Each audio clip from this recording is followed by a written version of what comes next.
मानसि आरो हाग्रानि मैदेरनि गेजेराव जानाय दाङाबाजिया गोदान बाथ्रा नङा। थांनाय गोलाव बोसोरनिफ्राय आसाम हादरसाजों लोगोसे बिटिआर हालामाव हाग्रानि मैदेरजों जानाय जाथायजों गोबां सुबुंनि जिउ खहा जानायजों लोगोसे न' बां बारि बागान सिलिंखार जाबोदों। बेबादि समावनो थांनाय समबारनि मोनाबिलि 9 रिंगासो समाव क'क्राझार जिल्ला सिंनि कारिगावनि साहा नर्थ लंकापा गामियाव मैदेरनि गाग्लोबनायाव रमेन बसुमतारी मुंनि सासे सुबुङा रुंसारि जानायजों लोगोसे बिनि फिसौजो संगिता बसुमतारीनि आथिंखौ गाफायनानै गालाङो। दुखुथिया नखरा उन्दै खुदियाखौ फाहामथायनि थाखाय क'क्राझारनि गंसे गावारि देहा फाहामसालियाव थिसननाय जादोंमोनब्लाबो राङारि आंखालनि थाखाय न'आव लांफिननांगौ जायो होनना मिथिहोदों।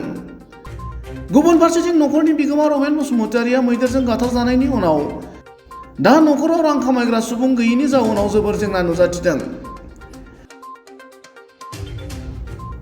बेनिखायनो मैदेरजों आथिं गाफायजानाय उन्दै बैसोनि संगिता बसुमतारीनि फाहामथायनि थाखाय नखरनि सुबुङा रायजो राजानिफ्राय राङारि अनसुंथाइ हास्थायदों।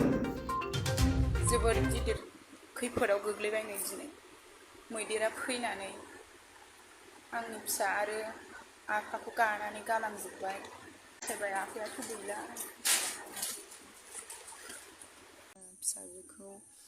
फिसाजोखौ दा डाक्टारनिफ्राय लाबोनानै न'आव लाबोबाय। अजानि मुलि होबोदों। मैया मोनायाव होदों। मैया मोनायावसो सफैखादोंमोन नालाय। ओमफ्राय मैयाबो आफाखौबो मोनायावसो गारनो मोन्दों। ओमफ्राय दाथ' जोबोद गिदिर खैफोद जाबाय। फैसायाबो मैयाहायनो गोबां थाबोखाबाय ओरै आफानियावबो आरो आंनि फिसाजोनियावबो। दा बेनिखायनो लोगोफोर नोंसिनाव एसे एनै सायज बियो अननानै एसे एनै दान हरोबा मोजां जागौमोन सानदों आरोना। एसे एनै अनहरदो माने दुखुथिया हावरिया खाफाल गैयैनि फिसाफोर गैयैनि न'खर दिनै बेफोरबायदि बेसेबांबा गिदिर खैफोदनिफ्राय दिनै बारग'नो थाखाय आंनि फिसाखौ इसोरनावबो बयनिसिमबो बेखौबो बुंहरनो सानो।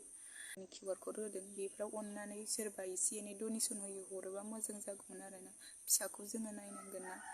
मैयाहायनो गोबां फैसा थाबोखाबाय हस्पिटालाव आरो आफानोबो थाबोबाय आरो आफानि सारादुबो दंबावो। गासिखौबो गाख्र'जोबखादों मैदेरा। आथिं आखाइ उदै खर' मोखां गन्थं गासिखौबो गाख्र'जोबखादों आफाखौ। ओमफ्राय फिसाखौ बासायदों आरोना। फिसौखौ बासायनायावनो गाव जिउ गोमालांनांबाय आरोना आफाया। दा सोरगोआव आलो गोजोनै जायगा मोनहैथोंसै इसोराबो नायहरथोंसै आरो।